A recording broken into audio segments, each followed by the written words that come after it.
new homes have walls? The open floor plan rewired how we live, and it's not as old as you think. Walls used to separate everything.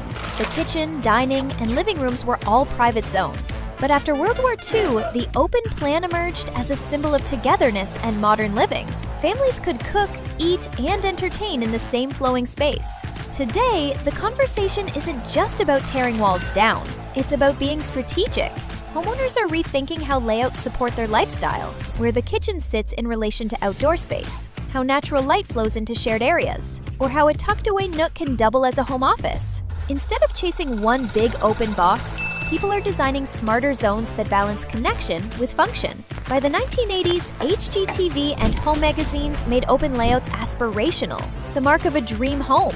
But open plans aren't perfect. Noise carries, privacy vanishes, and now some homeowners are even putting walls back in. Because how we design space changes with how we live.